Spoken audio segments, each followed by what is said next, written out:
সবাইকে শুভেচ্ছা। আমাদের আজকের লাইভে আশা করি আমাদের যারা আছেন তারা আমাদের সাথে লাইভটাতে আজকে যোগ দিবেন। একটু কনফার্ম করবেন যারা দেখছেন যে আমাদের লাইভের ভিডিও এবং অডিওতে অল ওকে আছে কিনা, আমরা সবকিছু ঠিক মতো পাচ্ছি কিনা।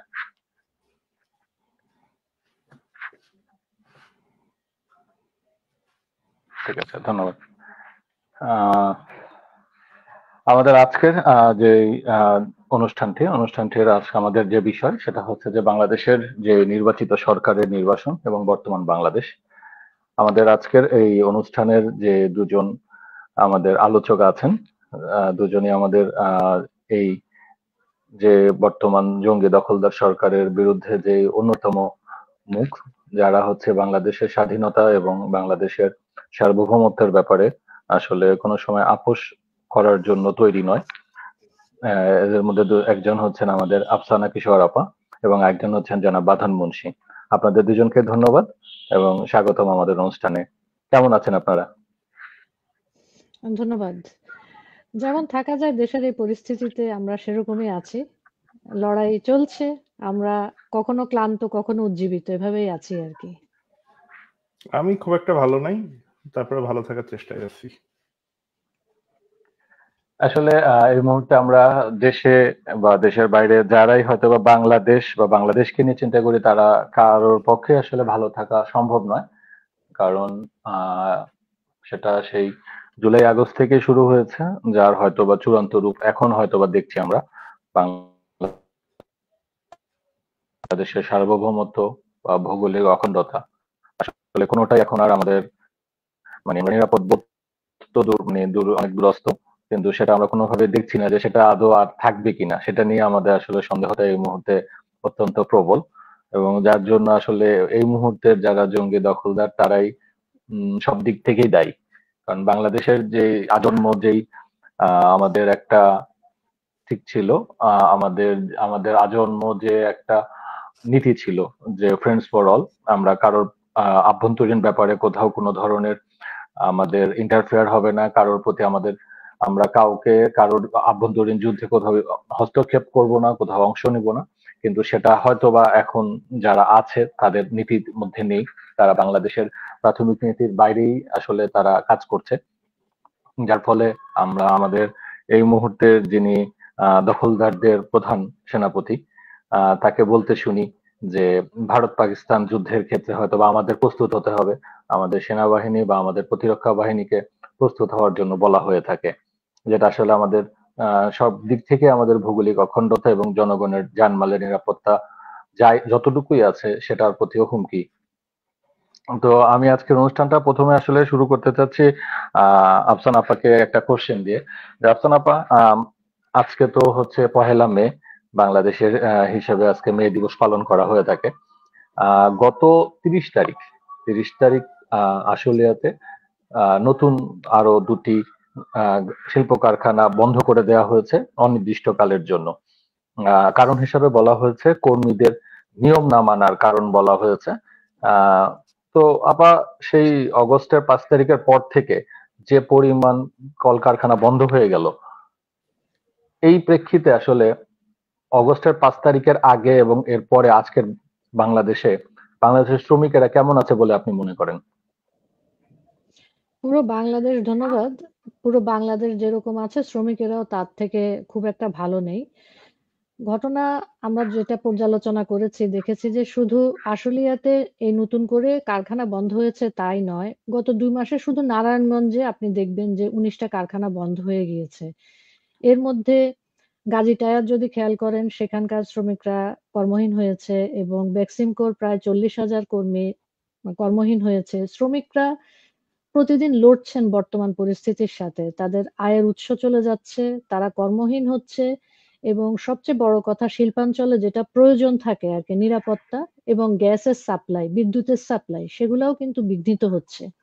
যে কারণে দেখা যাচ্ছে যে এটা এপ্রিল মাস শেষ হলো, আমি এবং বাঁধন আমরা যে প্রোগ্রামগুলো করেছি আমরা দেখেছি যে ফেব্রুয়ারি পর্যন্ত প্রায় লাখের উপরে শ্রমিক সত্যিকার অর্থে বেকার হয়ে গিয়েছে এবং দ্রব্যমূল্যের যে ঊর্ধ্বগতি সেটার সাথে তারা মানিয়ে নিতে পারছে না এবং তারা রোজার ঈদের আগে দেখবেন খেয়াল করে তারা সানকিহাতে কিন্তু একটা আন্দোলন করার চেষ্টা করেছিলেন, যেটার উপরে একটা বর্বর হামলা করেছে আমাদের জঙ্গি বন্ধু ইউনূস সরকার। তারা কিন্তু তাদেরকে সেভাবে ইয়ে করেছে আর কি, যে তাদেরকে ডিসমেন্টাল করেছে ভয়ঙ্কর এক ধরনের আক্রমণ দিয়ে। তাদেরকে এমন কোনো কিছু করে নাই যেটা বাকি ছিল। এবং তার আগে আপনারা দেখেছেন যে গত বছরের শেষের দিকে কিন্তু একজন শ্রমিক গুলিতে মারাও গিয়েছেন, একজন নারী শ্রমিক মারা গিয়েছেন। তো শ্রমিকদের মূলত অবস্থা এরকমই, তারা খেয়ে না খেয়ে চলছেন। এবং আমাদের সামাজিক সুরক্ষার যেই আমব্রেলাটা আমরা বলি, বিভিন্ন ভাতা টাতা, সেগুলোও তো বন্ধ হয়ে গিয়েছে। শুধু শ্রমিকরা না, শ্রমিকদের সাথে বাংলাদেশের যেই অংশ আমরা বলি যে সুবিধা বঞ্চিত, যেমন বিধবা, তারপরে প্রতিবন্ধী, হ্যাঁ, এবং আহ স্বামী পরিত্যক্তা নারী, এরা প্রত্যেকেই কিন্তু কোনো না কোনোভাবে এই জুলুমের শিকার জঙ্গি বন্ধু ইউনূস সরকারের। তারা প্রতিদিন বাস্তবতার সাথে লড়াই করছেন। এরকম অবস্থাই চলছে। এক কথায় বলা যায় শ্রমিকরা ভালো নেই। মে দিবসে বলতে হয় যে বাংলাদেশের শ্রমিকরা সত্যিকার অর্থে ভালো নেই, তাদের পরিস্থিতি খুবই নাজুক। ধন্যবাদ আপু। আসলে আপনি যে কথাটা তুললেন সেটার সাথে একটু আরো যোগ করি, যেটা আপনি হয়তো বলছিলেন গাজী বা বেক্সিমকোর কথা। গাজীর ব্যাপারটা আসলে তো আমরা সবাই চোখের সামনেই দেখলাম যে কিভাবে লুট করে শুধুমাত্র হয়তো বা মানে একজন মুক্তিযোদ্ধার সম্পত্তি বা প্রতিষ্ঠান বলে যে আক্রোশ, যেখানে হচ্ছে যে আশেপাশের এলাকা থেকে মানে মাইকিং করে লোক ডেকে এনে লুট করানোর চেষ্টা, পরবর্তীতে সেখানে যারা লুট করতে গেল তারাও আগুনে মারা গেল, কিন্তু সেটার কিন্তু কোনো ধরনের মানে রিপোর্ট বা কোনো কিছু আমরা দেখিনি। আর এটা তো হচ্ছে যে আগুন দিয়ে জ্বালিয়ে দিল বা মানুষ লুট করে চলে গেল।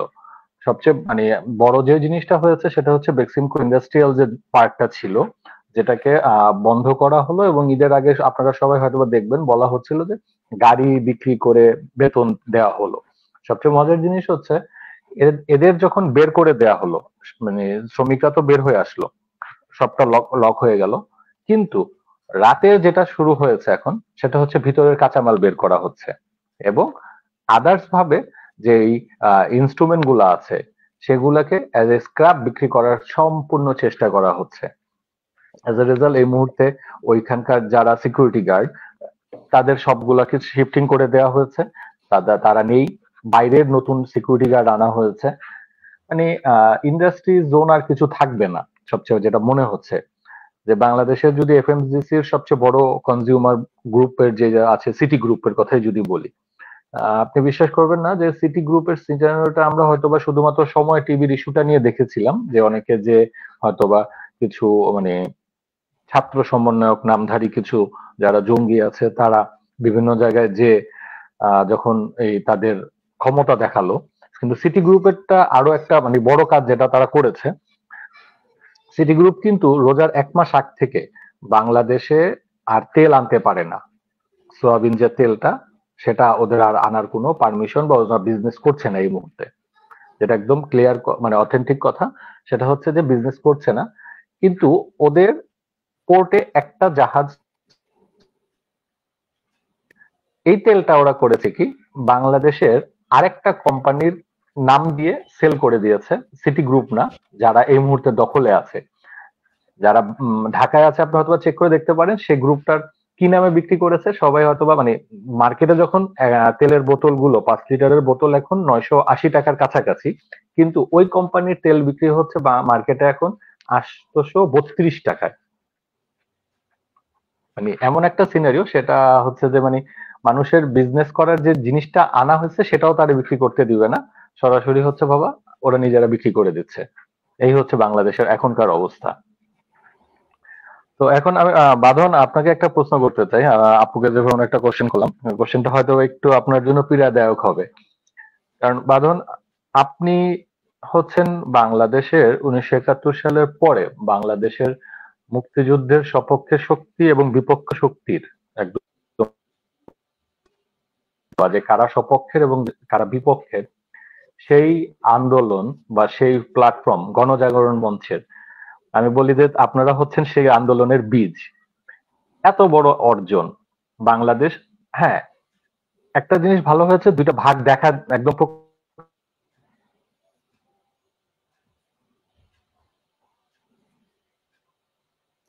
হ্যালো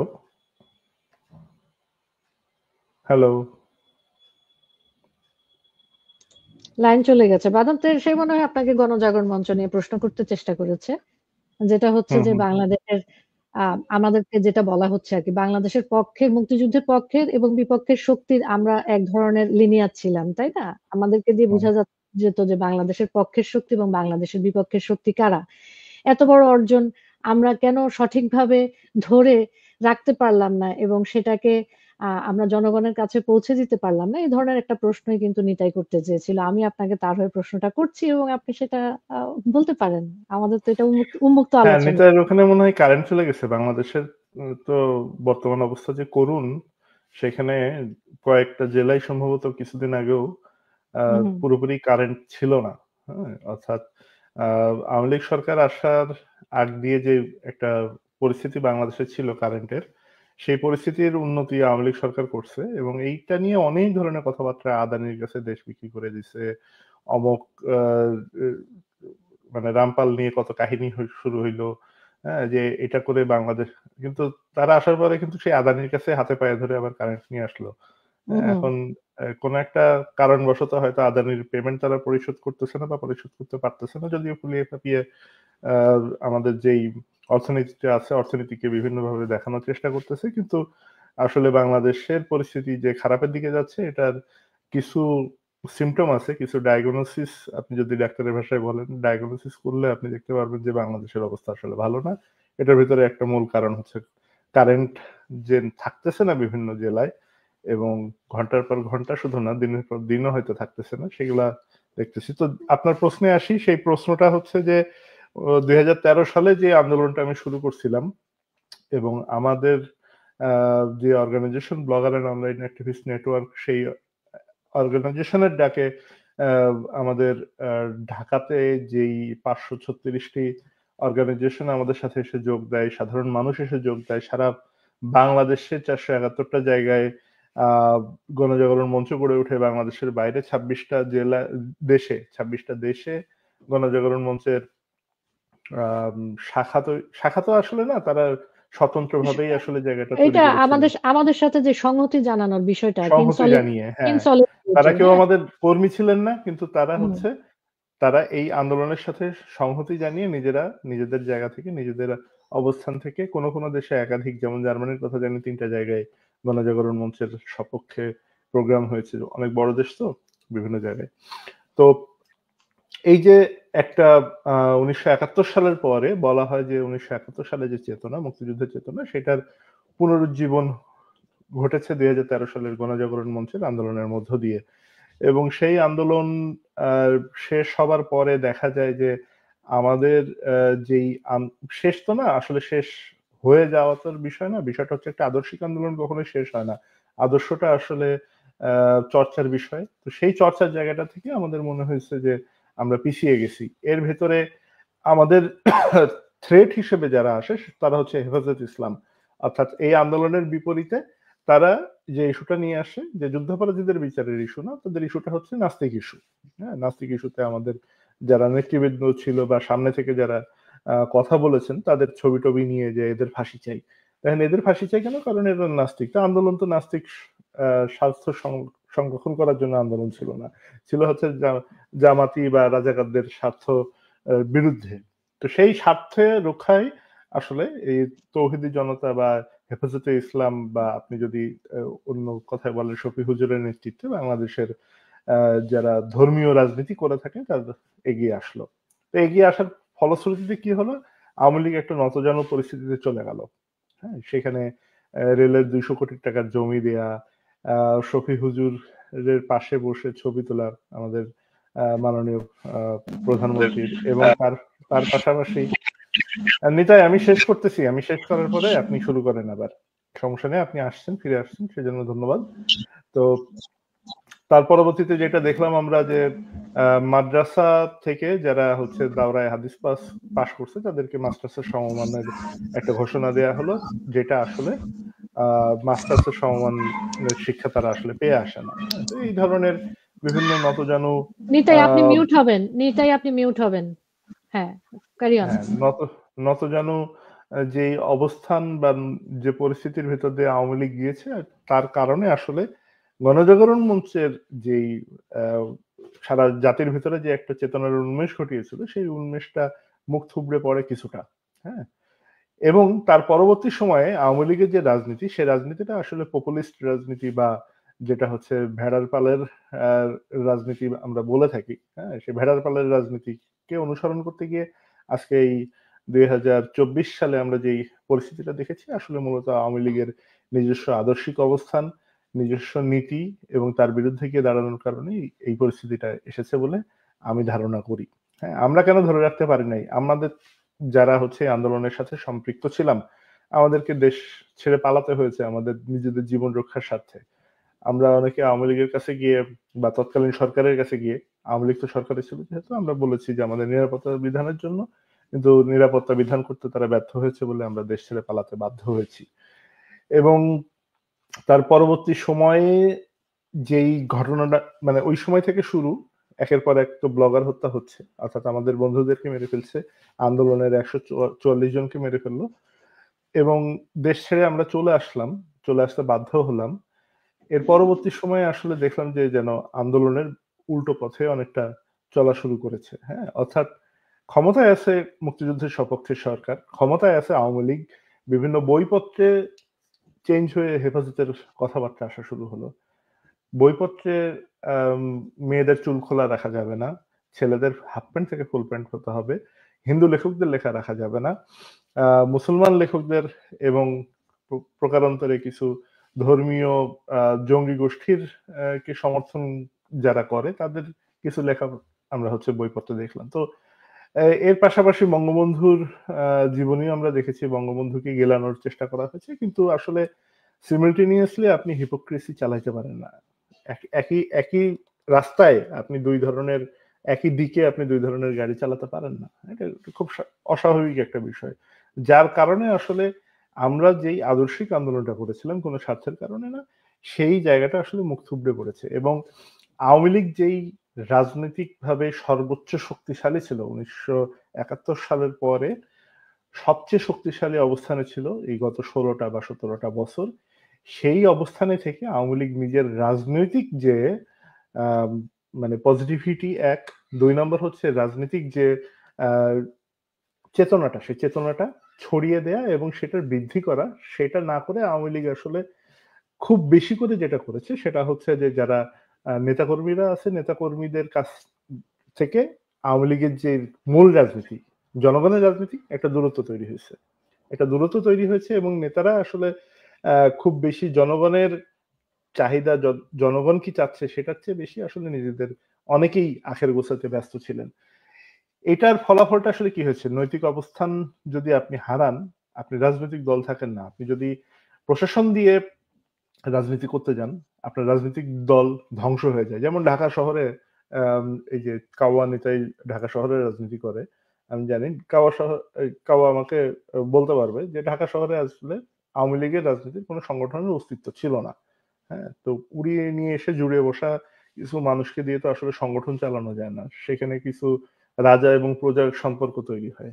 তো এই যে এই বিষয়াদির কারণেই আসলে আমার মনে হয়েছে যে আলটিমেটলি 2024 আসছে, 2024-এর যে ফলাফল, সেই ফলাফল থেকে আমি আশা করি আওয়ামী লীগ শিক্ষা নিবে, আওয়ামী লীগ শিক্ষা নিয়ে পরিশুদ্ধ হয়ে আমাদের যে বাঁধন, নৈতিক আমাদের রাজনীতি সেখানে আলোচনায় ফিরবে। আলোচনায় বাঁধন বারবার যে জিনিসটা ঘুরে ফিরে আসে যে দেশকে রক্ষা করার দায়িত্ব আওয়ামী লীগের, চেতনা ছড়িয়ে দেওয়ার দায়িত্ব আওয়ামী লীগের, মুক্তিযুদ্ধকে রক্ষা করার দায়িত্ব আওয়ামী লীগের। 6টা পরাশক্তি বা 4টা পরাশক্তি যেখানে একটা ষড়যন্ত্রের সাথে জড়িত এবং একটা দেশকে নিয়ে জড়িত, সেখানে কি শুধু আওয়ামী লীগেরই ভূমিকা থাকার কথা ছিল, অন্য কারো ভূমিকা থাকার কথা ছিল না? আমরা নাগরিক তো হিসেবে কি নাগরিক হিসেবে কি বাংলাদেশের 17 কোটি মানুষের কোনো দায়িত্ব ছিল না? অবশ্যই ছিল। আমি তো আওয়ামী লীগে ছিলাম না, আমি গণজাগরণ মঞ্চ শুরু করছি কেন? আমি একজন সাধারণ মানুষ, আমি মফস্বল থেকে উঠে আসা। আমার বাবা একজন কলেজের প্রিন্সিপাল ছিলেন, আমার মা একজন কলেজের সহকারী অধ্যাপক ছিলেন। তো আমি তো আমার নিজস্ব দায়িত্বের জায়গা থেকে করছি। হ্যাঁ, তো এখানে তো আমি আওয়ামী লীগের কর্মী হিসেবে বা আওয়ামী লীগকে সাপোর্ট করি আমি বলে, আপনাকে সেটাই বললাম যে আমরা তো কেউ হ্যাঁ, দলীয় রাজনীতি করিনি। আমরা কি আমাদের নাগরিকের যে দায়িত্ব দেশের, কৃষক আমাকে 18 টাকা ভর্তুকি দিয়ে বাঁধন ঢাকা বিশ্ববিদ্যালয়ে পড়িয়েছে, আমার সেই জায়গার ঋণ থেকে কি আমার দেশের প্রতি কোনো রকমেরই অবশ্যই আছে, দায়িত্ব জ্ঞান নাই? শুধু আওয়ামী অবশ্যই লীগ আছে। করবে, শুধু আওয়ামী লীগ করবে, শুধু আওয়ামী লীগ করবে। আমি তো মনে করি এই শুধু দেখে আওয়ামী আপনি লীগ 5 না। তারিখের পরে দেখেন না, 5 তারিখের পরে তো মানে আওয়ামী লীগ এতদিন যা করে আসছে, 5 তারিখের পরে সবই তো উল্টো রথে চলছে। না বিএনপি, না জামাত, না আপনি যদি সিপিবি বলেন বা অন্য অন্য যে রাজনৈতিক দল বা সিএনজি পার্টি বলেন, সবাই তো হচ্ছে এখন পাকিস্তানপন্থী রাজনীতি করতেছে। অর্থাৎ একমাত্র আওয়ামী লীগের দায়িত্ব। বাঁধন আমরা দুজন কিন্তু আলোচক, আমাদের হোস্ট কিন্তু আবার ঢুকেছে, আমরা দুজন কিন্তু তাকে মিউট করে রেখেছি। হ্যাঁ, মিতাই আপনি আসেন, কথা বলেন। না, আপনাদের আসলে বাঁধনের যে উত্তরটা সেটা রিলেভেন্ট উত্তরই ছিল, আসলে টেকনিক্যাল একটা গ্লিচের কারণে আমাকে বের হয়ে যেতে হয়েছিল। বাট বাঁধনের উত্তর একদম প্রপার, মানে যে আসলে যেটা অন দ্য কোশ্চেন ডিমান্ড ছিল সেই মতোই বলেছে। এটা সত্যি কথা যে গণজাগরণ যে বাংলাদেশের মানুষকে যেভাবে মুক্তিযুদ্ধের পক্ষ এবং বিপক্ষ 1971-এর পরে আবার চিনিয়ে দিয়েছিল, সেটা হয়তোবা আওয়ামী লীগ সেটা থেকে সরে যেটা বাঁধনের ভাষায় পপুলিস্ট, আমি সেটা বলি হচ্ছে ভোট বাক্সের যে রাজনীতি, সেটার জন্য আওয়ামী লীগকে করতে হয়েছে। সেটা মানে হয়তোবা সেটা রাজনীতির নীতির কোনো অংশ হতে পারে, কিন্তু আসলে বাঁধন আরেকটা কথা যেটা বলেছিল যে আসলে দলের কর্মীর থেকে আসলে দলের সাপোর্টারদের আসলে বেশি প্রাধান্য দেওয়া হয়েছিল। আসলে সে সাপোর্টাররা যে আসলে ছদ্মবেশী সাপোর্টার ছিল এই জুলাই আগস্টের জঙ্গি হামলা, সেটা কিন্তু একদম হাতে ধরে প্রমাণ করে দিয়েছে। সেটা আসলে বলার আর কোনো মানে প্রয়োজন বোধ করা যায় না। কারণ হচ্ছে যে এখন তো দেখা যাচ্ছে যে যারা হয়তো বাবা আওয়ামী লীগের জেলা ওয়ার্ড বিভিন্ন পর্যায়ের পদধারী নেতা, তাদের ছেলে মেয়ে, যারা বিভিন্ন সাংবাদিক, যারা একসময় প্রধানমন্ত্রী আনুকূল্যে সবসময় তাদের সবকিছুই চলতো, তাদের ফ্যামিলি মেম্বাররা সরাসরি এই জুলাই আগস্টের জঙ্গি হামলার সাথে সম্পূর্ণ সরাসরি জড়িত ছিল। সেটার আসলে আর বলার কোনো মানে না, অস্বীকার করার কোনো জায়গা আসলে নেই। আচ্ছা, আফসানা আপু, আপনাকে একটা কথা জিজ্ঞেস করি, সেটা হচ্ছে যে যখন এই যে জুলাই আগস্টের জঙ্গি হামলাগুলো হলো, একটা জিনিস খেয়াল করেছিলেন কি যে সোশ্যাল মিডিয়াতে যারা যে কোনো ধরনের বিজনেস করত, অনলাইন বিজনেস, কাপড়, মধু, মাছ, মাংস, তারপর হচ্ছে কি তথাকথিত সোশ্যাল ইনফ্লুয়েন্সার, ব্লাড ডোনেটেড যে ক্যাম্পের পেজ, বাড়ি ভাড়ার পেজ, সবাই কিন্তু একসাথে একদম একসাথে সব চেঞ্জ হয়ে গেল। এই যে একটা মানে সরকার বিরোধী যারা প্রোপাগান্ডার মানে অন্য ব্যানারে লুকিয়ে ছিল, হ্যাঁ, এটাকে আপনি কিভাবে দেখেন? এটা আমরা কিন্তু প্রথম থেকেই বলেছি যে এটা কিন্তু ডিজিটাল ক্রুসেড হয়েছে। ঠিক আছে, আমরা এটাকে এভাবেই আখ্যায়িত করেছি, ইট ওয়াজ এ ডিজিটাল ক্রুসেড। ডিজিটাল প্ল্যাটফর্মের প্রতিটা নিয়ামককে তারা ব্যবহার করেছে। এখন আপনি বলতে পারেন, আলোচনা আপনারা ব্যবহার করতে পারেননি কেন? আমাদের কিন্তু সেই লোকবল, সেই রিসোর্স আমাদের নেই, আমরা কিভাবে সেটা ব্যবহার করবো? এবং তারা তো এটা হঠাৎ করে করেছে এমন না, তারা কিন্তু এটা 2021-22 বা আমার যেটা ধারণা আর কি, আমাদের আলাপ আলোচনায় উঠে আসে 2018-তে যখন প্রথম কোটা আন্দোলনটা এরকম ভাবে বড় আকারে গড়ে উঠেছে, তখন থেকেই তারা এই বিষয়ে কাজ করছে। তো এখন আপনি কিসে বিক্রি হবেন সেটা তো আমি জানি না। আপনি সোশ্যাল মিডিয়া ইনফ্লুয়েন্সার হন, আপনি ইউটিউবার হন, আপনি সরকারে থাকা মন্ত্রীর ছেলে হন, আপনি এশিয়াটিকের ইরেশ জাকের হন, আপনি কিসে বিক্রি হবেন এটা কিন্তু আমার জানার কথা না। আপনি ডলারে বিক্রি হয়েছেন, আপনি শিল্পী, আপনি অভিনয় শিল্পী, আপনি লেখক, আপনি গায়ক, আপনি যে কোনো ভাবে বিক্রি হচ্ছেন। এখন সেখানে কি করার থাকতে পারে? আম আমি এটাকে এভাবেই দেখি যে ডিজিটাল ক্রুসেডে তারা বিক্রি হয়েছে। যার যেটা মূল্য সে সেটা পেয়েছে। কারো হয়তো গুরুত্ব পাওয়ার দরকার ছিল, সে গুরুত্ব পেয়েছে। কারো পয়সার অভাব ছিল, সে পয়সা পেয়েছে। তারা কেউ দেশকে ওন করেনি। দেশকে ওন করার যে ব্যাপারটা তারা সেটা দেখেনি। তারা তাদের ব্যক্তিস্বার্থ, তাদের ব্যক্তিগত অসুয়া, এসব জায়গাকে তারা হাইলাইট করেছে। এবং আপনি যদি দেখেন নিতাই, এটা খুব ইন্টারেস্টিং একটা পর্যালোচনা, আমরা গ্রুপে আলোচনা করি, বাঁধনের সাথে আমার বেশ কয়েকবার আলোচনা হয়েছে এবং অন্যদের সাথেও আলোচনা হয়েছে। আপনি যদি এদের প্রত্যেকের ব্যাকগ্রাউন্ড দেখেন, ডিএনএ তে সমস্যা। ঠিক আছে, এটা একদম কনফার্ম, ডিএনএ তে সমস্যা। বাপ দেখা যাচ্ছে যে জামাত ইসলামী করে, কথার কথা। দাদা মুসলিম লীগ ছিল, অমুক জাসদ ছিল, ডিএনএ তে সমস্যা। এখন এই ডিএনএ যে সমস্যা, পাকি মব করে রব আপনার কলবে কলবে, এই পাকি কলব আপনি চেঞ্জ করতে পারবেন না। সেজন্য তারা সোশ্যাল মিডিয়া ইনফ্লুয়েন্সার হোক, গায়ক হোক, আমলা হোক, আর্মি হোক, তারা যে যার মূল্যে বিক্রি হয়ে গিয়েছে। কারণ তারা কখনো এই দেশকে ওন করেনি, দেশের সকল সুযোগ সুবিধা তারা গ্রহণ করেছে, দেশকে তারা একটা এটিএম হিসেবে দেখেছে। তারা এখান থেকে টাকা বানাবে, তাদের বাচ্চারা বাইরে পড়বে, তারা এখান থেকে টাকা বানিয়ে বিদেশে দিবে। তারা ওই রান্নার পেজ বলেন, ইনফ্লুয়েন্সারের পেজ বলেন, নারী পেজ বলেন, মেয়ে নেটওয়ার্ক বলেন, যেটা বলেন আপনি, তারা সেই জায়গায় বিক্রি হয়েছে। মূল বিষয় হচ্ছে বিক্রি হয়ে যাওয়া। আপনি ইউক্রেনের দিকে যদি তাকান, 2004 থেকে ইউক্রেনের সেম কাজ হয়েছে। এবং চীনে একটা প্রবাদ আছে নিতাই, আপনি যদি কোনো জাতিকে ধ্বংস করতে চান, তার শিক্ষা, সংস্কৃতি, ঐতিহ্য, ভাষা সব আপনি ধ্বংস করে দিবেন। আমাদের কিন্তু ভাষার প্রতিও আঘাত এসেছে, আমাদের সংস্কৃতির প্রতি আঘাত এসেছে। আমরা যেটা মনে করছি যে না এরকম হবে না, আমাদের এখানে এরকম হবে না, আর কালকে সকালে যুদ্ধ হবে না। যুদ্ধ কালকে সকালেই হবে না, যুদ্ধ 4 বছর পরে হবে বা 2 বছর পরে হবে, যখন আপনার দেশের সম্পূর্ণ সকল প্রশাসন এবং নিরাপত্তা ব্যবস্থা, আইন শৃঙ্খলা সব ভঙ্গুর হয়ে যাবে, তখন আপনার দেশে যুদ্ধটা হবে। ইউক্রেনে কিন্তু তাই হয়েছে। এবং আজকে সবাই স্ট্যাটাস দিচ্ছে যে ইউক্রেনের জন্য আজকে একটা দুর্ভাগ্যের দিন। তাদের দেশের 25% রাশিয়ার দখলে এবং তাদের ভূগর্ভস্থ যেসব সম্পদ আছে তার 75% আমেরিকার দখলে। তো এখন আপনি বলতে পারেন লোচন আপা আমাদের কি ইয়ে আছে, আমাদের কি প্রাকৃতিক সম্পদ আছে? আমাদের তো এমন কিছু নেই। আমাদের অনেক কিছু আছে। আমাদের সমুদ্র বন্দর গুলা দেখেন, আমাদের বঙ্গোপসাগরের দিকে তাকান, আমাদের অনেক কিছু আছে। তো আমরা সেগুলো অলরেডি হারানো শুরু করেছি। তো সোশ্যাল মিডিয়া ইনফ্লুয়েন্সার, ইউটিউবার, তারা কিন্তু নিরাপদ দূরত্বে থেকে তাদের ডলারের পেমেন্ট নিয়ে তারা তাদের কাজ করে ফেলেছে। এখন আপনি যা ভোগার, আপনি সাধারণ মানুষ ভুগবেন। এটা আপনার ভবিতব্য। আপনি যদি এখনো মনে করেন না নোবেল পুরস্কার প্রাপ্ত উনি আপনাকে শান্তির বাতাসে ভাসিয়ে দিবে, আপনি বোকার স্বর্গে বাস করছেন, কিছু করার নেই। সেটাই। আমি গত আগস্টের পরে সেপ্টেম্বরে যখন এই যুদ্ধের কথা বলছিলাম, অনেকে আমার মুখের উপর হাসছিল। হ্যাঁ, আমি নিজের ফেসবুক লাইভে একা একাই কথা বলতাম কিছু, তো অনেকে হাসছিল। আজকে ডক্টর ইউনূসের মুখ থেকে যুদ্ধের কথা শুনে এসে তারা অনেকে এসে আমরা বলতেছে, ভাই আপনি তো ওই সময় ঠিক কথা বলছিলেন। আমি বলছি যে আসলে মানে লক্ষণ দেখলে তো বোঝা যায় যে কোন দিকে যাচ্ছে দেশ। যাই হোক, সরি আমি মাঝখান থেকে ঢুকে গেছি। এটাই আপনি বলেন। না বাঁধন এটা ঠিকই, না অবশ্যই বাঁধন এটা ঠিক আছে, কিন্তু মানে আমার আফসোসের জায়গাটা কোন জায়গায়, সেটা হচ্ছে যে ইউক্রেনের জন্য কিন্তু তারপরেও ইইউ থাকবে। আমেরিকা 75% খনিজ সম্পদ নিয়ে গেছে, রাশিয়া 25% ভূমি নিয়ে গেছে, তারপরে ইউরোপীয় ইউনিয়ন ওকে কিন্তু ইউর স্ট্যাটাস দিবে, কিন্তু ন্যাটোতে নিবে না। আমার কে দিবে?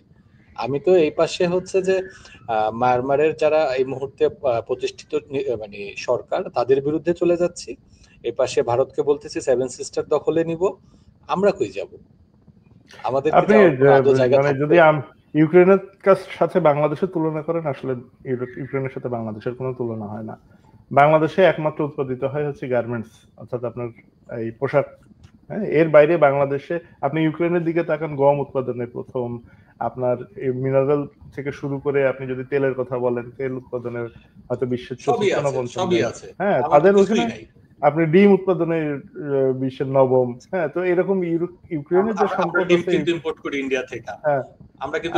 বাংলাদেশের আছে কি, বাংলাদেশের আছে একটা ভৌগোলিক অবস্থান, যে অবস্থানটা আসলে খুব গুরুত্বপূর্ণ। কেন গুরুত্বপূর্ণ? বাংলাদেশের অবস্থান হচ্ছে এশিয়ার ঠিক মাঝখানে, অর্থাৎ আপনি যদি বিশ্বের ম্যাপটা দেখেন, হ্যাঁ, বঙ্গোপসাগরটা ঢুকছে একদম এশিয়ার ঠিক মাঝখানে এসে পর্যন্ত হচ্ছে আপনার সমুদ্রটা ঢুকছে। এইখান থেকে আপনি যদি একটা গোল করেন, একটা ক্রাইস মানে একটা হচ্ছে বৃত্ত আঁকেন, এই বৃত্তটা দিয়ে আপনি এখানে যদি বসে থাকেন, তাহলে আপনার যদি একটা মিসাইলের রেঞ্জে পড়ে যায়, আপনি রেডিয়াস ইয়ে করেন যে মিসাইলের রেঞ্জ কত দূর পর্যন্ত যেতে পারে, এখান থেকে মোটামুটি আপনি এশিয়ার সবগুলো দেশই কভার করতে পারবেন। এর পাশাপাশি আরেকটা জিনিস আছে, যেটা হচ্ছে ইউএস আর্মিতে কর্মরত একজন আমার পরিচিত বাঙালি, উনি ইউএসএতে থাকেন বহু বছর। তো উনি আমাকে বলেছেন যে বঙ্গোপসাগরে অনেক মিনারেল বা অনেক গ্যাস বা অনেক কিছু আছে, যেটা আসলে আমরা এখনো আমাদের টেকনোলজি নাই বলে আমরা এটা তুলতে পারি নাই। তো সেইটা তোলার জন্য আমেরিকার একটা স্বার্থ আছে, এবং আর একটা বিষয় আছে যেই বিষয়টার কারণে আসলে আমরা ইউক্রেনের কথা বলতেছি, যে সারা বিশ্বের 25% যেই খুবই মূল্যবান খনিজ সেটা হচ্ছে ইউক্রেনে আছে, ইউক্রেনের ভূমিতে আছে। কালো মাটি, যেটা কালো মাটিটা ইউক্রেনে পাওয়া যায়। অনেকের মতে বাংলাদেশের যেই আমাদের যেই অববাহিকা, অর্থাৎ বঙ্গোপসাগরের যে অববাহিকা যেখানে আসলে মাটিগুলো আছে, এগুলো একটা কালো মাটির, সেই একই কালো মাটির অংশ।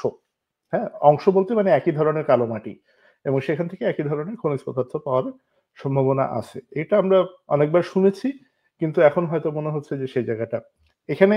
আর একটা বেসিক ডিফারেন্স আছে ইউক্রেনের সাথে আমাদের, সেটা হচ্ছে ইউক্রেনের পক্ষে কেউ একজন আছে, ইউক্রেনের বিপক্ষে যেমন কেউ একজন আছে, ইউক্রেনের পক্ষে সেরকম কেউ একজন আছে। বাংলাদেশের বিপক্ষে যে মহাশক্তি আছে, বাংলাদেশের পক্ষে আসলে কেউ নাই। তো আপনি ইউক্রেনের সাথে তুলনা করলে হবে না, ইউক্রেন টিকে থাকবে, বাংলাদেশ টিকে থাকার কোনো সম্ভাবনা আমি দেখি না। সম্ভাবনা নেই, সেটাই। কারণ আমি আমার প্রতিবেশীর সাথে সম্পর্ক ভালো রাখতে পারি নাই, আমি তাকে থ্রেট দিচ্ছি যে তার কিছু অংশ আমি আক্রমণে যাব, কিন্তু সেই প্রতিবেশী থেকে চাল আর ডিম না হলে আমার চলছে না। আমার প্রতিবেশী যদি আজকে রাতে হঠাৎ করে ডিক্লেয়ার করে যে বাংলাদেশের সাথে সকল ধরনের বাণিজ্যিক সম্পর্ক বন্ধ, কালকে সকালে বাংলাদেশের মোটা চাল 120 টাকা হলেও কোনো অবাক হওয়ার কোনো কারণ থাকবে না।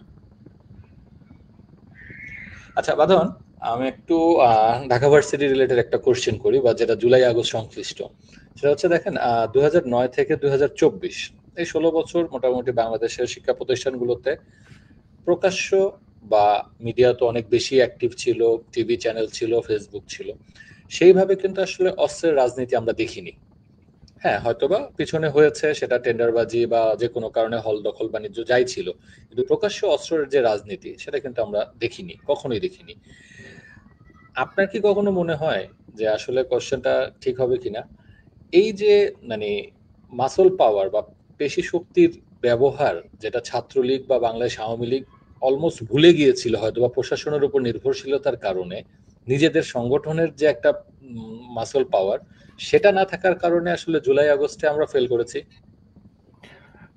আসলে ঠিক এখানে মাসল পাওয়ারের বিষয় না, আসলে বিষয়টা হচ্ছে যে আওয়ামী লীগ বাংলাদেশকে একটি সভ্যতার দিকে নিয়ে যাওয়ার চেষ্টা করেছে। অর্থাৎ আমরা আওয়ামী লীগের আগের আমলে যদি বিএনপির আমল দেখি, বা তার আগেও আওয়ামী লীগের আমল দেখি, আপনার মনে আছে কিনা এর মানে আমাদের কাছে কিছু নাম খুব সুপরিচিত, যেমন শওকত ওসমান, তারপরে হচ্ছে আপনার হাজারি, তারপরে এই পেশে পিন্টু বলেন, বা এই নামগুলো কেন পরিচিত? কারণ তারা হচ্ছে ক্যাডার ভিত্তিক রাজনীতি করেছেন, তারা বিভিন্ন জায়গায় অস্ত্রের ঝনঝনানি ঘটিয়েছেন, এবং বাংলাদেশে তখন এটা খুব নর্মাল একটা বিষয় ছিল, বিপক্ষ দলের হাতে অস্ত্র থাকবে, পক্ষ দলের হাতে অস্ত্র থাকবে, এবং সেই অস্ত্র দিয়ে আসলে মূলত রাজনীতি হবে। তো সেই জায়গা থেকে আস্তে আস্তে আস্তে আস্তে সরে এসে বাংলাদেশ একটি সভ্য পথে যাত্রা শুরু করেছিল। সেটা আওয়ামী লীগের হাত ধরে হোক, আর আপনি যেভাবেই হোক এটাকে বিশ্লেষণ করেন, এটা হয়েছিল। হ্যাঁ, এখন আপনি যদি রাজনীতি, উন্নত বিশ্বের রাজনীতির দিকে দেখেন, সেখানে কিন্তু অস্ত্রের প্রয়োজন হয় না, সেখানে কি হয়, বুদ্ধিমত্তার প্রয়োজন হয়, আপনার আদর্শিক প্রয়োজন হয়, এবং আপনার সবচেয়ে বড় কথা অর্থনৈতিক পলিসির প্রয়োজন হয়। অর্থাৎ অর্থনৈতিক পলিসির উপরে নির্ভর করে বিশ্বের রাজনীতি নির্ধারিত হয়। আপনি কোন ধরনের অর্থনৈতিক পলিসি নিচ্ছেন সেটার উপর নির্ভর করে। বাংলাদেশে সেই পরিস্থিতি এখনো আসে নাই। বাংলাদেশের, আমি নিজে বাঙালি এবং এটা স্বীকার করেই বলি, বাঙালি আসলে এখন অতটা সভ্য হয়ে ওঠে নাই। তিন পুরুষ পুরোপুরি সভ্য না হইলে আসলে কোনো জাতি পুরোপুরি সভ্য হয় না। তো সেই সভ্যতার দিকে আমাদের যাত্রা শুরু হয়েছিল। যে অস্ত্র আমাদের প্রত্যেকের হাতে তুলে দেওয়া হয়েছিল জিয়ার আমলে, সেই অস্ত্র থেকে আমরা বের হয়ে আসতে শুরু করেছিলাম, সেই ধরনের রাজনীতি থেকে আমরা বের হয়ে আসতে শুরু করেছিলাম। নিরু অভির কথা হয়তো আমরা অনেকেই জানি, যারা আগেরকার আমলের মানুষ তারা হয়তো জানেন, আমি অত মানুষ না, তারপরে আমি জানি যেহেতু এই বিষয় নিয়ে পড়াশোনা করেছি। তো এখন আওয়ামী লীগ কেন এই জায়গা থেকে সরে যেতে বাধ্য হলো, তার মূল কারণ আসলে অস্ত্র না। আওয়ামী লীগের হাতে অস্ত্র থাকলেও আসলে এই জায়গায় কতটুকু টিকতে পারতো, তার চেয়ে বড় কথাটা হচ্ছে যে আওয়ামী লীগ রাজনীতি থেকে সরে গিয়েছিল। আমার ব্যাখ্যা হচ্ছে, ব্যক্তিগত ব্যাখ্যা হচ্ছে, মাঠের যে রাজনীতি, সেই রাজনীতি থেকে আওয়ামী লীগ বহু দূরে অবস্থান করতো। আগে আওয়ামী লীগ মানে হচ্ছে জনগণকে সাথে নিয়ে রাজনীতি করা একটি রাজনৈতিক দল। হ্যাঁ, অর্থাৎ আপনি যদি আপনার এলাকার কোনো একটা সমস্যা হয়, সেই সমস্যাটা সমাধানের জন্য আওয়ামী লীগের নেতৃত্বে স্থানীয় মানুষজন এগিয়ে আসবে, এটা একটা প্র্যাকটিস ছিল। কিন্তু ক্ষমতায় খুব বেশি দিন থাকার কারণে ওই যে বললাম একজন রাজা এবং প্রজার একটা প্র্যাকটিস তৈরি হয়েছিল। অর্থাৎ কোনো এলাকার যদি আপনি আওয়ামী লীগের সভাপতি দেখেন বা এমপি দেখেন, সেই এমপি হচ্ছে ওই এলাকার রাজা এবং অন্যান্যরা যেন প্রজা।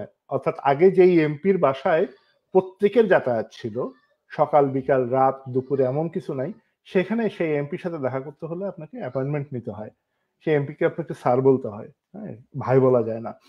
তো এই ধরনের যে প্র্যাকটিসগুলো, এই রাজনৈতিক প্র্যাকটিসটা চেঞ্জ হয়ে গেছে দীর্ঘদিন ক্ষমতায় থাকার কারণে, এবং এইখানে অর্থের একটা বড় প্রভাব আছে। আগেকার দিনে আপনারা যদি দেখেন যে এলাকায় যদি কোনো অনুষ্ঠান হয়, সবচেয়ে জ্ঞানী মানুষটা হচ্ছে আপনার মঞ্চের মাঝখানে বসে, প্রধান অতিথি হয়। এখন আপনি যদি এলাকায় কোনো অনুষ্ঠান হয়, আপনি দেখবেন যে মঞ্চে সবচেয়ে সম্মানিত ব্যক্তিটা হচ্ছে যার পকেটে সবচেয়ে বেশি টাকা আছে, তার মাথায় কি আছে দ্যাট ডাজন্ট ম্যাটার।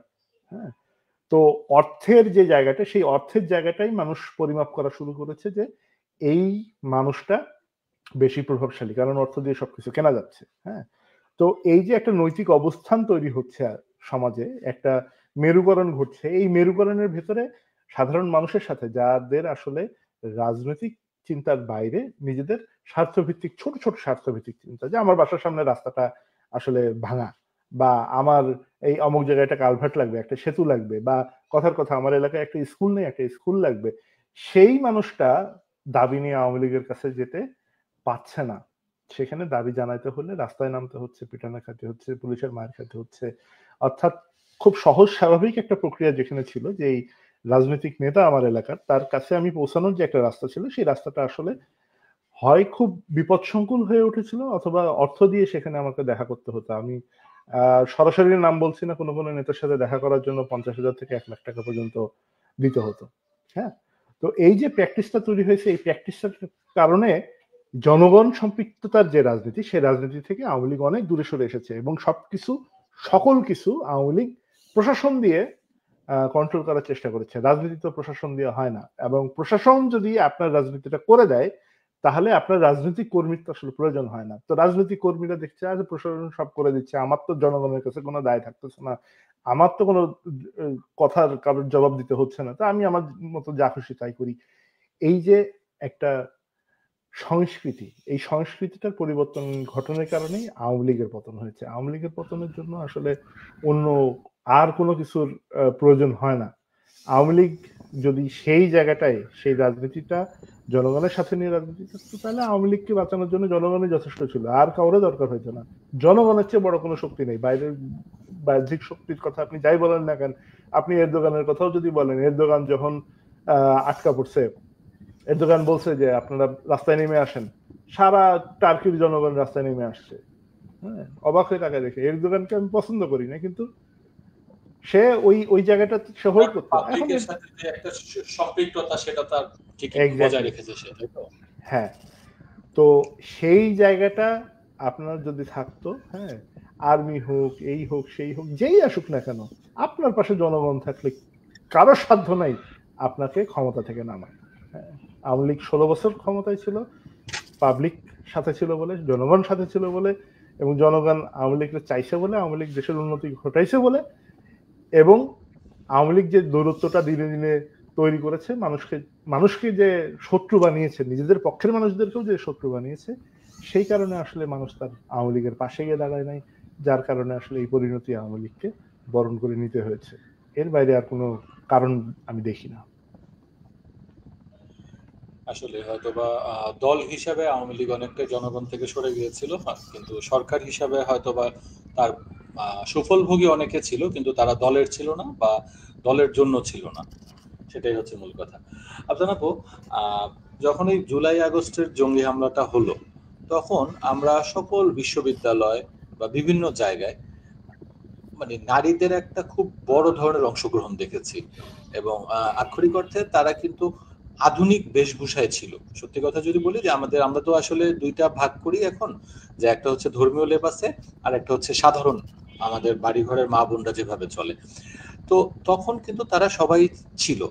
ঠিক 5ই অগস্ট মাননীয় প্রধানমন্ত্রীর হেলিকপ্টার মনে হয় বাংলাদেশের সীমানা পার হওয়ার আগেই এর সাথে সাথেই শুরু হয়ে গেল বিভিন্ন ধরনের ইনসিডেন্ট।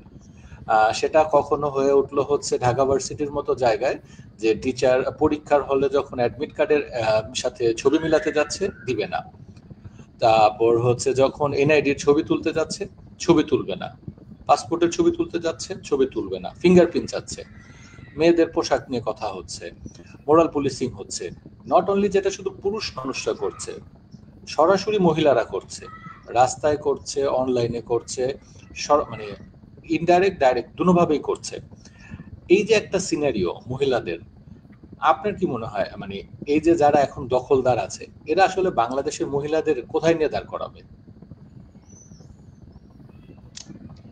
এটা এমন একটা প্রশ্ন, বুঝছেন, এটার উত্তর আমি যেভাবে দিতে যাব এটা বিতর্কিত হবে আর কি। একদিকে বলা যায় হেয় করা হবে যদি বলি, আরেকদিকে বলা হবে যে নারীদের বুদ্ধিমত্তা নিয়ে, তাদের রাজনৈতিক প্রজ্ঞা নিয়ে আমি প্রশ্ন করছি, যেখানে বিরোধী দলের নেত্রী ছিলেন নারী এবং প্রধানমন্ত্রী ছিলেন নারী, স্পিকার ছিলেন নারী, তাদের সকলের বুদ্ধিমত্তাকে প্রশ্ন করা হবে। বাংলাদেশের নারীরা পুরুষদের থেকে কিন্তু আলাদা না।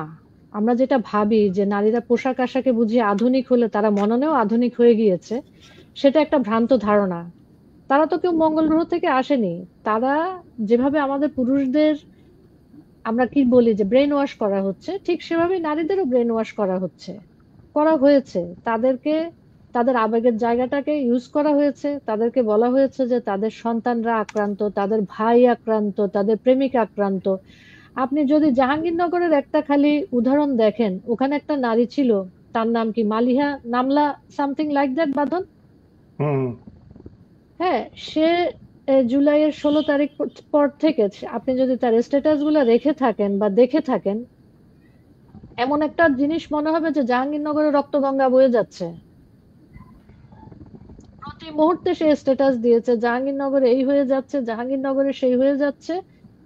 মানুষজন উত্তাল হয়ে চলে গিয়েছে এবং নারীরা ঢাকা ইউনিভার্সিটি থেকে স্ট্যাটাস দিয়েছে এখানে আমাদেরকে আটকে রেখেছে, আমাদেরকে ছাত্রলীগের কর্মীরা এই করছে সেই করছে, যেখানে হল খালি হয়ে গিয়েছে, ছাত্রলীগের কোনো কর্মীই ছিল না। কিন্তু তো যেই মেটিকুলাস প্ল্যানের কথা আমরা বলছি, এটা তো সম্পূর্ণভাবে প্রোপাগান্ডা নির্ভর ছিল। নারীরা এখানে একটা অংশ হিসেবে কাজ করেছে, কারণ দেশের যেই অর্ধেক যেই সংখ্যা নারীরা, তারা যদি এই আন্দোলনের সাথে সংশ্লিষ্ট না হতো, এই জুলুমের সাথে সংশ্লিষ্ট না হতো, এটা কিন্তু কি হতো, এটা সত্যিকার অর্থে এখন যে ফেসটা নিয়ে এসেছে সেই ফেসটা নিয়ে আসতে পারতো না। তো আমরা যেটা মনে করছি যে কেউ একজন জিন্স পরলে বা কেউ একজন টি শার্ট পরলে সে শিবিরের রাজনীতিকে ধারণ করছে না, ছাত্রী সংস্থার রাজনীতিকে ধারণ করছে না, এটা আমাদের একটা ভুল ধারণা। আমি নিজে জামাত ইসলামের স্কুলে পড়েছি। ছাত্রী সংস্থার ভূমিকা কেমন হয়, তারা কিভাবে আপনাকে ডাক দিবে, আসো একটু অজু করা শিখি, ঠিক আছে, আপনাকে কিভাবে দাওয়াত দিবে এবং এর মধ্য দিয়ে আপনাকে কিভাবে স্লো পয়জনিং করবে। এবং বাংলাদেশে একটা ধারণা হয়ে গিয়েছে নিতাই, ইসলাম সমান সমান জামাত ইসলাম এবং আওয়ামী লীগ সমান সমান ভারত। এই দুইটা জিনিসকে পুঁজি করে, এটা আপনি পুরুষ বলেন নারী বলেন, আপনি যে কাউকে বিভ্রান্ত করতে পারবেন। কারণ আমাদের ছোটবেলা থেকে রাজনৈতিক শিক্ষা যেমন গড়ে ওঠে না, আমাদের ধর্মীয় শিক্ষাও প্রকৃত ধর্মীয় শিক্ষা গড়ে ওঠে না, এবং আমাদের মোরাল এবং এথিক্স এই দুইটা জিনিস শিক্ষাই দেওয়া হয় না। আমরা ওই দুইটাও ধর্মের উপর ছেড়ে দিয়েছি যে তুমি তোমার ধর্মের ভিত্তিতে মোরাল এবং এথিক্স শিখবে। তো নারীদের ভূমিকা এই কারণেই বিতর্কিত ছিল। নারীরা জুলাই প্রতারণা তো আসলে পুরোটাই একটা প্রতারণা ছিল, তাই না? তো এরা শুরুতে যেমন বঙ্গবন্ধুকে ব্যবহার করেছে, নারীদেরকেও ব্যবহার করেছে। আর এটা তো মানে আপনি স্বীকার করেন বা না করেন, একজন পুরুষ কানলে আসলে যতটুকু মানুষের হৃদয়ে আর্দ্র হয়, একজন নারী কাঁদলে তার চেয়ে বেশি আর্দ্র হয়। হ্যাঁ, তো নারীদেরকে সামনে নিয়ে এসে ওই যে ঢাল হিসেবে ইউজ করেছে, যে বোরকা টোরকা পরে যে হ্যাঁ আমার সন্তান মারা যাচ্ছে, আমার অমুকে মারা যাচ্ছে, সেই ব্যক্তি এখন যেই মারা যাক না কেন, হ্যাঁ হ্যাঁ, যেই মারা যাক না কেন তার কান্নাকাটি আমরা দেখি না। তো বিষয়টা হচ্ছে যে আপনি যেটা বলতেছিলেন, আপনি খুব খেয়াল করে দেখবেন নিতাই, আপনার জন্যও বলি, আপনি যদি ওই জুলাই প্রতারণার ভিডিওগুলো দেখেন বা দেখেন, সামনে যারা আছে তাদের মাথায় হিজাব নাই, সামনে যারা আছে তাদের শরীরে আধুনিক পোশাক, তাদের ঠিক পেছনের সারিটা আপনি খেয়াল করেন তারা কারা, তাদের বেশিরভাগ 90% হচ্ছে আপনি যদি খেয়াল করে দেখেন, আপনি ভিডিওগুলো তো মুছে যায় না, এই ভিডিওগুলো অনেক জায়গায় এখনো ঘুরে বেড়ায়, আপনি খেয়াল করে দেখবেন যে তাদের মাথায় হিজাব, তাদের চেহারাও পর্যন্ত দেখা যাচ্ছে না। হ্যাঁ, তো সামনে যাদেরকে ঠেলে দেওয়া দরকার, অর্থাৎ ডক্টর ইউনূসকে সামনে রেখে যেমন একটা ইসলামী শাসনতন্ত্র বাংলাদেশে চলতেছে, ঠিক একই জিনিস ওই জুলাই প্রচারণার সময় হয়েছে। বঙ্গবন্ধুকে সামনে ঠেলে দিয়ে যেমন বঙ্গবন্ধু বিরোধীরা আন্দোলন করেছে, নারীদের যাদের দেখে মনে হবে আপনার যে আসলে এই নারীটা তো আসলে ধর্মীয় কোনো মানে ধর্মীয় লেবাস নিয়ে আসে নাই, কিন্তু তাকে সামনে কিন্তু প্রগতিশীল হ্যাঁ, প্রগতিশীল নারী বলেন বা বাঙালির সেই লেবাস, বাঙালির লেবাস নিয়ে সামনে যদি হ্যাঁ, এই যে কি জানো ভদ্রমহিলার নাম নুসরাত তাবাসসুম বা সামথিং লাইক দ্যাট। হ্যাঁ হ্যাঁ, এই ভদ্রমহিলা তো মানে নারীদের পোশাক কি হবে এটার বিরুদ্ধেও একটা আন্দোলন করেছিলেন। হ্যাঁ, উনি ওইখানে যে না নারীদের ব্লাউজ না পরলেও চলবে, এই ধরনের কিছু কথাবার্তা আমাদের এক্সাক্ট খেয়াল নাই, কিন্তু সেই ভদ্রমহিলার সামনে হ্যাঁ হ্যাঁ, মাই বডি মাই চয়েস, না I support that, her body her choice, I support that thing, but of course সে এখন মুখোশের আড়ালে ছিল, ধর্মীয় রাজনীতি কে প্রমোট করতেছে। তো এটা একটা কমপ্লিটলি একটা প্রতারণা ছিল, সেটা সব দিক থেকেই। আর নিতাই আরেকটা জিনিস দেখবেন, নারীদের ভিতর একটা জিনিস আছে, আমার বয়ফ্রেন্ড বলেছে, আমার জামাই বলেছে, আমার বাবা বলেছে, আমার ভাই বলেছে, আমার বন্ধু বলেছে। তোর ব্রেনটা কোথায়? তোর ব্রেনটা কি ড্রয়ারে রাখা? তুই নিজে কি বলছিস? তোর নিজের চিন্তাটা কোথায়? সেই জায়গাটা তো নাই কেন? আসলে এই কথাটা যেটা বললেন না, এই ক্ষেত্রে ইন প্র্যাকটিক্যাল আমার কেন জানি এখনো মনে হয় যে বাংলাদেশের মহিলাদের ধর্মীয়ভাবে সফট করা পুরুষদের জন্য, বা এদের আসলে ধর্মীয়ভাবে কাবু করা সহজ একটা পুরুষের থেকে, যেটা আমার মনে হয়। কারণ আমি আমার পার্সোনাল লাইফেও এই ধরনের অনেক ইনিশিয়েটিভ দেখেছি আমার মা বোন বা বাসায়। আমার মনে হয় কি এদের উপরে না ধর্মীয়ভাবে মানে একটু এদের প্রেশারাইজ করাটা বিভিন্নভাবে খুব সহজ একটা পুরুষের থেকে। এইটা সহজ কারণ হচ্ছে মেয়েদের বাইরের জগতের সাথে যোগাযোগটা একটু কম থাকে। আমরা 6-7 উঠলে একটা বাচ্চাকে খেলাধুলা করা বন্ধ করে দেই, তাকে বিভিন্ন জায়গায় যাওয়া যাতায়াত করা বন্ধ করে দেই। সে একটা ডিলিউশনাল জগতে বাস করে, তাকে ঘোড়ায় চড়ে রাজকুমার এসে রক্ষা করবে, ঠিক আছে? তো রাজকুমার যে আসবে না, রাজকুমারের বদলে যে জঙ্গি বন্ধু ইউনূস আসবে, সেটা তারা স্বপ্নেও ভাবে নাই আর কি। সেটাই। আফসানা আপু, এডুকেশন সিস্টেম তো নাই। এডুকেশন সিস্টেম বলতে আসলে বাংলাদেশে এই মুহূর্তে কিছু নাই। আজকে মে মাসের 1 তারিখ। টিচাররা এখন সত্যি কথা ক্লাসের অ্যাটেন্ডেন্স নিতে স্টুডেন্টকে মানে ভয় পায়, একদম রীতিমতো ভয় পায়। আমি যদি আপনাকে এক্সাক্ট বলি, ক্লাস 4-5 এর স্টুডেন্টদেরও যখন টিচার এখন যাচ্ছে তারা ভয় পায়। মেয়েদের ভয় পায় এই কারণে যে তারা ভয় দেখায় তাদের বয়ফ্রেন্ড আছে সমন্বয়ক, আর ছেলেরা তো ছেলেরাই। আর স্টুডেন্টরা তো রাস্তায় এখন হয়ে গেছে হচ্ছে ভাড়ার গ্যাং, কিশোর গ্যাং হয়ে গেছে।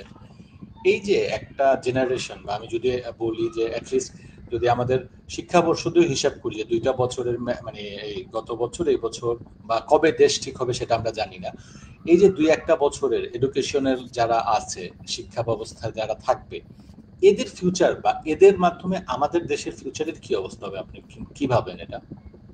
বাঁধন, এটা কি আমার কিছু বলতে হবে বাঁধন? এটা তো দিবালোকের মতন পরিষ্কার যে লেখাপড়ার আর দরকার নাই। বাপ মাও ভাবছে যে আমার ছেলে তো টাকা নিয়ে আসছে, আর পড়ালেখা করে কি করবে?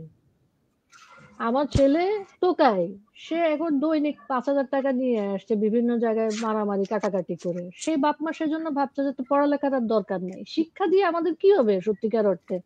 আপনি নিতাই যদি চায়নার দিকে তাকান, চায়নায় যখন এই রেভুলেশন হয়েছে 1967 বা 69-এর দিকে, আমার ঠিক সালটা মনে নেই, তাদের 10 বছর কোনো লেখাপড়া হয় নাই, তারা শিক্ষকদেরকে মেরে ফেলেছে। তো এই ধরনের যখন রেজিম চেঞ্জের নির্বাচিত সরকারকে হটিয়ে একটা মানে এক্সট্রিমিস্ট সরকারকে বসানো হয়, তখন তারা সিস্টেমেটিক ওয়েতে লেখাপড়ার জিনিসটাকে চাপা দিয়ে দেয়। লেখাপড়া করলেই তো আপনি সচেতন হয়ে যাবেন। আপনাকে ভাড়াটে বাহিনী হিসেবে তখন কিভাবে ব্যবহার করবে? 138টা কিশোর গ্যাং, এরা যদি লেখাপড়ায় ফিরে যায়, এবং বিশ্ববিদ্যালয়গুলোতে তো লেখাপড়া বলে কিছু নেই আসলে গত 9 মাস, এরা যদি লেখাপড়ায় ফিরে যায়, এদের কাজগুলো, এদের পারপাস গুলা কারা সার্ভ করবে? আপনি আমি, সুতরাং ওরা লেখাপড়া হতে দিবে না, লেখাপড়া করার কোনো প্রয়োজন নাই, এটাই তাদের বার্তা। এই কারণে তারা বই ছাপায় দেয় নাই সময় মতন। তারা বিভিন্ন নিয়োগ পরীক্ষা যেগুলা তারা আইওয়াসের জন্য করছে, এসবির পরীক্ষায় মনে হয় দেখলাম তারা প্রশ্নের সাথে উত্তর দিয়ে দিয়েছে। হ্যাঁ, সেটা হ্যাঁ, ভিডিও ক্যামেরা এসেছে। বন্ধ করে হ্যাঁ উইলস লিটল ফ্লাওয়ার স্কুলের ক্যামেরা বন্ধ করে দেওয়া হয়েছিল। হ্যাঁ হ্যাঁ, কারণ কারণ যদি লেখাপড়া থাকে বা অন্যান্য জিনিসপত্র থাকে, এই যে নির্বিচারে যে জামাতের নিয়োগ হচ্ছে সেটা তো তারা করতে পারবে না। নিতাই মুক্তিযুদ্ধের পরে 53 বছরে 43,000 মানুষ মুক্তিযোদ্ধা কোটায় নিয়োগ পেয়েছে, সেখানে গত 8 মাসে জুলাই জুলুমের কোটায় 68,000 লোক কোন রকমের বিজ্ঞপ্তি ছাড়া নিয়োগপ্রাপ্ত হয়েছে। আমাদের এসব আলোচনা আমরা যত করব মাথা খারাপ হয়ে যাবে।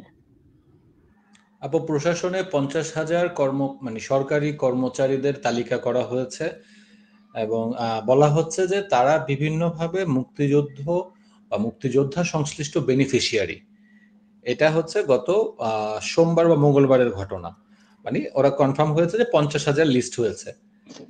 এই 50,000 মানুষ, আমি ধরে নিলাম যদি অর্ধেকেরও চাকরি এরা মাইনাস করে, তার মানে 50,000 25,000 নতুন নিয়োগ করবে এরা নিজেদের, আর বাকি হ্যাঁ 25,000 যারা থাকে সাথে একটা আর্থিক লেনদেন করবে।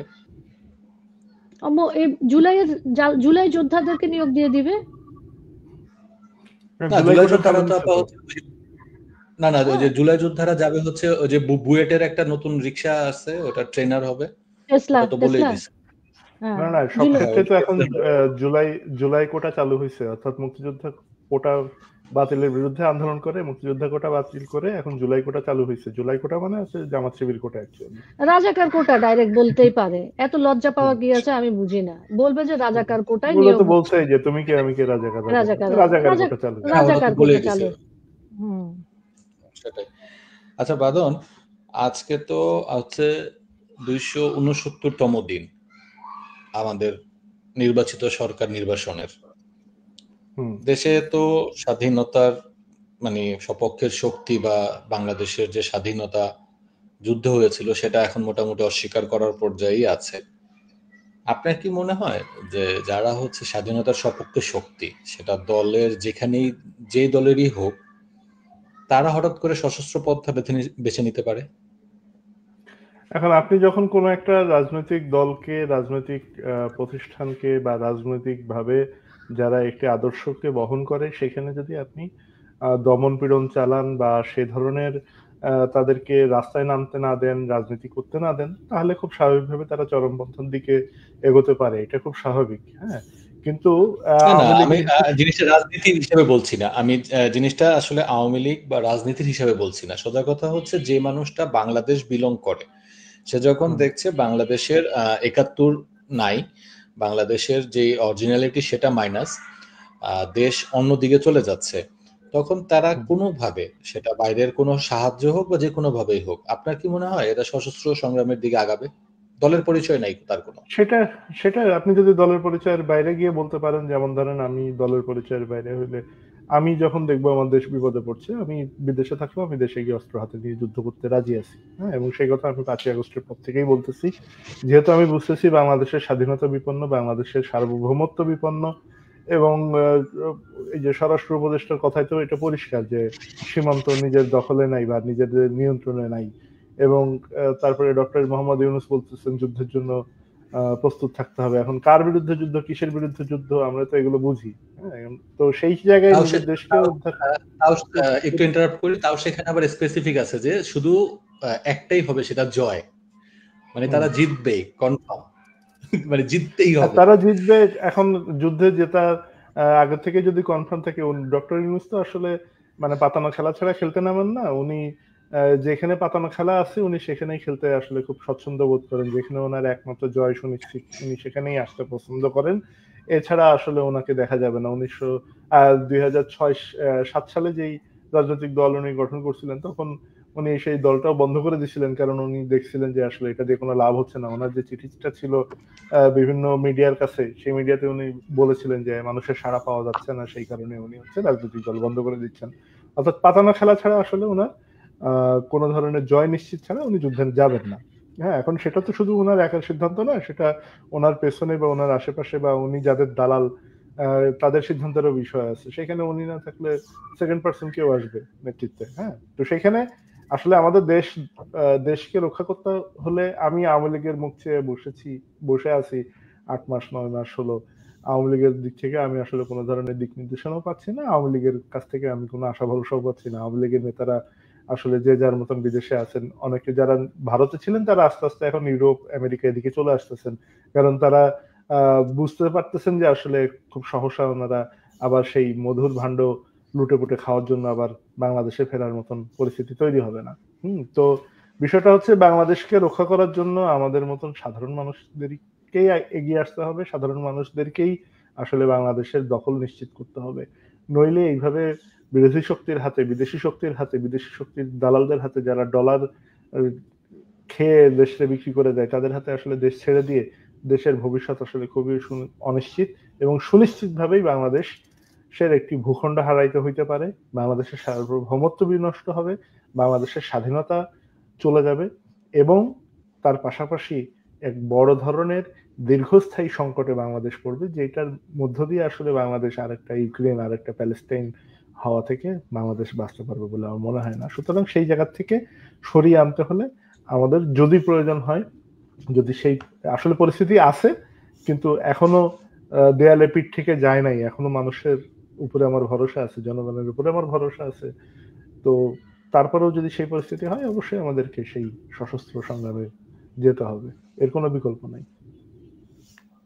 আফসানা আপু, শেষ 2 মিনিট, এই দখলদারির যারা আছে অবসান কি হবে? বাঁধন যেটা বললো যে দখলদারির অবসান তখনই হবে যখন কৃষক শ্রমিক মেহনতি জনতা তারা রুখে দাঁড়াবে, এবং সেটা সশস্ত্র হবে নাকি রাজনৈতিক সমাধান হবে এটা জনগণকেই ঠিক করতে হবে। রুখে দাঁড়ানোর পদ্ধতির আগে মানুষকে বুঝতে হবে যে কি হচ্ছে, আমরা কি করতে পারি। আমরা এসব লাইভে আসি বা আমরা আলোচনা করি বা সোশ্যাল মিডিয়াতে আমরা স্ট্যাটাস দিই, আমরা মানুষকে অ্যাওয়ার করতে পারি। আমাদের কাজ কিন্তু এতটুকুই অ্যাক্টিভিস্ট হিসেবে। আমরা কিন্তু দিক নির্দেশনা দিয়ে দিতে পারবো না যে আপনি কি করবেন দেশে বসে, আপনি কি করবেন এবং আপনার এটা এখন কি করা উচিত। আপনি কি কোনো নেতৃত্বের মুখের দিকে তাকিয়ে বসে থাকবেন, না সাধারণ জনগণ হিসেবে আপনি রুখে দাঁড়াবেন, এই জিনিস কিন্তু আমরা বলে দিতে পারবো না। আপনাকে সম্মুখ পরিস্থিতিটা বুঝতে হবে, পরিস্থিতিটা খুবই ভোলাটাইল, এবং এই পরিস্থিতিতে যদি সঠিক পদক্ষেপ নেওয়া না যায়, বাঁধন যেটা বলল, সার্বভৌমত্ব, স্বাধীনতা, মানচিত্র, মানবাধিকার সবকিছুই ভুলুণ্ঠিত হয়ে যাবে চোখের নিমেষে। তো আমরা এটা প্রত্যেক অনুষ্ঠানে বলি, আবারও বলছি যে কৃষক শ্রমিক মেহনতি জনতা, সাধারণ মানুষ, আমি এলিট গুলশান, বনানী, ধানমন্ডি এবং আমাদের মতন যারা এলিট আছেন তাদের কথা আমি বলি না, কারণ তাদের কোনো পরিস্থিতিতেই কোনো কিছুতে গায়ে আঁচ লাগে না। যাদের ডিমের দাম জানতে হয়, যাদের সবজির দাম জানতে হয়, যাদের সয়াবিন তেলের দাম জানতে হয়, যার বাচ্চার লেখাপড়া দেশেই হবে, তারা যদি রুখে না দাঁড়ায়, তারা যদি বুঝতে না পারে যে দেশের স্বাধীনতা, সার্বভৌমত্ব এবং তার নিজের মানবাধিকার ভুলুণ্ঠিত হচ্ছে, ততদিন পর্যন্ত এই জিনিস প্রতিহত করার কোনো রকমের পরিস্থিতি তৈরি হবে না। বাঁধন, সর্বশেষ প্রশ্ন, গণজাগরণ মঞ্চ যেটা মাঝখানে হঠাৎ করে একটা গিমিক ছড়ালো, গণজাগরণ মঞ্চ 2.0 হবে নাকি আরেকবার? এটা কারা ছড়িয়েছে আমার জানা নেই, কারণ এটা আমাদের ভেতরকার কেউ না। এটা আমি বলি যখন লাকি লাস্ট টাইম হচ্ছে যে এই বর্তমান দখলদার সেনাপতি ইউনূস এর দিকে হচ্ছে যে ধর্ষণ মামলার জন্য প্রতিলিপি দিতে গেল, যখন লাকিকে পেটানো হলো, তখন হঠাৎ করে একটা রব উঠলো যে আওয়ামী লীগ আবার গণজাগরণ মঞ্চ 2.0 রিস্টোর করছে। তো গণজাগরণ মঞ্চটা আসলে আওয়ামী লীগের কোনো সেটআপ ছিল না, সেটা ছিল সাধারণ যারা মানুষ, যারা হচ্ছে রাজাকারদের বিচার চেয়েছিল, যুদ্ধাপরাধীর বিচার চেয়েছিল, তাদের একটা প্ল্যাটফর্ম। তো দেশ তো আবারও বিপদে, আবার কি গণজাগরণ মঞ্চ রিভাইভ করবে? আপনি যদি ইতিহাসের দিকে তাকান, আসলে একই জিনিস দুইবার হয় না। আপনি যদি মুক্তিযুদ্ধের কথা বলেন, মুক্তিযুদ্ধ দুইবার হয় না। আপনি যদি 90-এর গণ অভ্যুত্থানের কথা বলেন, গণ অভ্যুত্থান 90-এর যেই পরিস্থিতি ছিল সেই পরিস্থিতিতে একই জিনিস দুইবার হয় না। যদি জনতার আদালতের কথা বলেন, সেটাও আসলে দুইবার হয় না। গণজাগরণ মঞ্চ আসলে দুইবার হবে না। হ্যাঁ, যেটা হবে যে মুক্তিযুদ্ধের সপক্ষের মানুষের উত্থান ঘটবে, এবং সেটার নাম আসলে গণজাগরণই হতে হবে, নট নেসেসারিলি। হ্যাঁ, বা আমাদেরকেই নেতৃত্ব থাকতে হবে, নট নেসেসারিলি, বা আমরা সামনে এসে কথা বলতে হবে, নট নেসেসারিলি। এখানে হচ্ছে আপনি যদি মুক্তিযুদ্ধ সপক্ষের মানুষের একটি আন্দোলন হয়, যদি একটি মঞ্চ হয়, সেটা গণজাগরণ মঞ্চ হতে হবে কেন? সেটা যে কোনো নামেই হতে পারে, আপনি যেই নামেই দেন না কেন, যেই ফরম্যাটেই আনেন না কেন, এটা একটা তো বিষয় হচ্ছে যে এটা হওয়াটা খুব জরুরি এবং এটা হতে পারে, হতে যাচ্ছে বলে আমি বিশ্বাস করি। এবং সেইখানে আসলে আমরা সাধারণ মানুষের একতাবদ্ধ বা যুথবদ্ধ যে আন্দোলন, সেটাই আমরা দেখতে চাই। এখানে গণজাগরণ মঞ্চ আসলো কি, আমরা আসলাম কি, কে আসলো, ডাজন্ট ম্যাটার। এটা একটা আন্দোলন হতে হবে এবং সেই আন্দোলনের মধ্য দিয়ে সাধারণ মানুষের যে চেতনা, সাধারণ মানুষের যেই স্বাধিকারের চেতনা, সাধারণ মানুষের যে মুক্তিযুদ্ধের চেতনা, বাংলাদেশের যেই রুট, যেই চেতনার যে জায়গাটা, যেটা আসলে বাংলাদেশ স্বাধীন হওয়ার পরে বা স্বাধীন হওয়ার আগেই নির্ধারিত হয়েছিল, বাংলাদেশ কোন ঐতিহাসিক পরিপ্রেক্ষিতে দাঁড়িয়ে বাংলাদেশের কোন কোন চেতনার জায়গা বা বাংলাদেশের কোন কোন মূল কথা বা মূল সূত্রের উপরে বাংলাদেশ দাঁড়াচ্ছে, সেটার উপরে দাঁড়িয়ে যেই বাংলাদেশ গঠিত হয়েছিল, সেই গঠিত বাংলাদেশের পক্ষে যারা আন্দোলন করতে আসবে বা যোদ্ধা হিসেবে আসবে, তারা নতুন করে বাংলাদেশকে পুনরুদ্ধার করবে। তার জন্য নতুন করে হয়তো কোনো নাম আসবে, নতুন করে হয়তো কিছু চেহারা আমরা চিনব। সময়ের প্রয়োজনে নেতা বা সময়ের প্রয়োজনে আসলে নেতৃত্বের উদ্ভব ঘটে। তো সেই সময়ের প্রয়োজনে আসলে নতুন করে বাংলাদেশের মুক্তিযুদ্ধের সপক্ষের শক্তির পক্ষের মানুষরা সামনে এগিয়ে আসবে, সেটাই বিশ্বাস করি। সেখানে গণজাগরণ মঞ্চের আবার পুনরুত্থানের কোনো প্রয়োজন নেই। আমি মনে করি নতুন করে, নতুন মুখে যারা তরুণরা আছে, যারা রক্ত দিতে ভয় পায় না, যাদের এখন সময় আসলে রক্ত দেওয়ার এবং বাংলাদেশকে পুনরুদ্ধার করার, আমি আশা করি তারাই বাংলাদেশকে পুনরুদ্ধার করবে। আমরা সাথে থাকবো, পাশে থাকবো, দরকার হলে পাশে থেকে যুদ্ধ করব। সেখানে আমাদের যতটুকু এক্সপেরিয়েন্স আছে বা যতটুকু অভিজ্ঞতা আছে আমাদের নিজেদের আন্দোলন থেকে, যদি প্রয়োজন হয় তাদেরকে দিতে পারি। যদি তারা প্রয়োজন না মনে করে, কোনো দরকার নেই, আমরা পাশে থেকে পেছনে থেকেই আসলে তাদের সাথে একত্রিত হব, সামিল হব। ধন্যবাদ আপনাদের দুজনকে, আসলে ধন্যবাদ। আমাদের আজকের অনুষ্ঠানের একদম শেষ পর্যায়ে চলে এসেছি। শেষ করার আগে শুধু এতটুকুই বলতে চাই, আজকে 269তম দিন শেষের অলমোস্ট আর কিছু সময় বাকি আছে। দখলদারের হাতে আমার দেশ, আমার ভূমি, আমরা কেউই নিরাপদ নই। আমাদের কারোর জীবনের নিরাপত্তা নেই, কারোর আর্থিক নিরাপত্তা নেই। দেশের স্বাধীনতা, সার্বভৌমত্ব আজকে বিক্রির অলমোস্ট দোরগোড়ায়। আমরা এই দখলদারিত্বের অবসান খুব তাড়াতাড়ি আশা করি। প্রয়োজনে সেটা দেশ ও জনগণ তাদের নিজস্ব অধিকার নিজেরা বুঝে নিবে। এবং আমরা আশা করি বাংলাদেশের নির্বাচিত সরকার এবং নির্বাচিত সরকারের মাননীয় প্রধানমন্ত্রী, বাংলাদেশ আওয়ামী লীগের সভানেত্রী শেখ হাসিনা, উনি আমাদের লিডার, উনি আমাদের প্রধানমন্ত্রী।